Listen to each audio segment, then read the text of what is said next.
हरवलेला मुलगा सापडला, पण सत्य भलतंच. घरी आणताच आईच्या पायाखालची जमीन सरकली. असं काय घडलं असेल की ज्यामुळे संपूर्ण कुटुंब हादरून गेलं? एक साधा, शांत, अभ्यासू मुलगा अचानक बेपत्ता होतो आणि जेव्हा तो सापडतो तेव्हा समोर येतं असं सत्य जे कुणीही कल्पनाही करू शकणार नाही. सगळं काही अगदी नेहमीसारखंच चालू होतं. घरात हसत खेळतं वातावरण. मुलगा अभ्यासात हुशार, आईवडिलांचा लाडका. रोजच्याप्रमाणे तो शाळेत जायचा आणि संध्याकाळी ट्युशनला. आयुष्य अगदी सुरळीत चाललं होतं. त्या दिवशी तो तसाच घरातून बाहेर पडला. मी ट्युशनला जातो असं सांगून आईने त्याला डबा दिला. वडिलांनी नेहमीसारखं लवकर ये सांगितलं, पण कुणालाच माहिती नव्हतं की तो दिवस त्याच्या आयुष्यात वादळ घेऊन येणार आहे. रात्र झाली पण मुलगा परतला नाही. सुरुवातीला वाटलं कदाचित उशीर झाला असेल, पण वेळ जसा जसा पुढे सरकत गेला तसा तसा आईचा जीव घाबरू लागला. फोन केला पण फोन बंद. वडील लगेच ट्युशनच्या ठिकाणी गेले. दरवाजा बंद आणि आत कोणीच नाही. शेजाऱ्यांनी सांगितलं ती मॅडम आणि मुलगा दोघेही कुठेतरी गेलेत. क्षणात सगळं बदललं. घरात भीतीचं वातावरण निर्माण झालं. अपहरण झालं का, हा प्रश्न सगळ्यांच्या मनात घुमू लागला. पोलिसात तक्रार दाखल झाली. शोधमोहीम सुरू झाली. दिवस गेले पण काहीच सुगावा लागेना.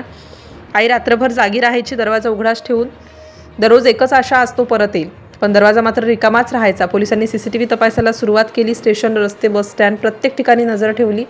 आणि मग एक दिवस एक फुटेज मिळालं. त्या फुटेजमध्ये तो मुलगा आणि त्याची शिक्षिका दोघे एकत्र दिसले.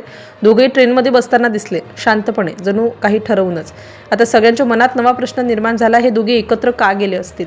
तपास आणखी खोलात गेला. मोबाईल लोकेशन, प्रवासाचे तपशील सगळं उघड होऊ लागलं.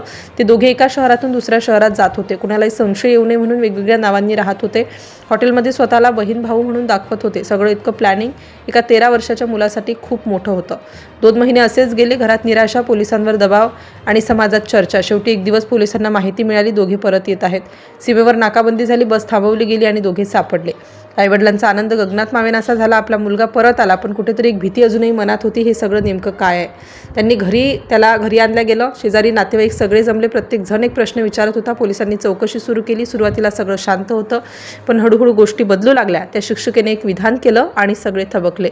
घरात शांतता पसरली. कुणालाही विश्वास बसत नव्हता. आईच्या हातातून पाणीचा ग्लास खाली पडला. वडिलांच्या चेहऱ्यावर धक्का स्पष्ट दिसत होता. मुलगा मात्र शांत उभा होता, डोळे खाली घालून. आणि मग समोर आलं ते सत्य, जे ऐकून सगळ्यांच्या पायाखालची जमीन सरकली. त्या 23 वर्षाच्या शिक्षिकेने सांगितलं की ती गरोदर आहे आणि तिच्या पोटात वाढणाऱ्या बाळाचा पिता तोच 13 वर्षांचा मुलगा आहे.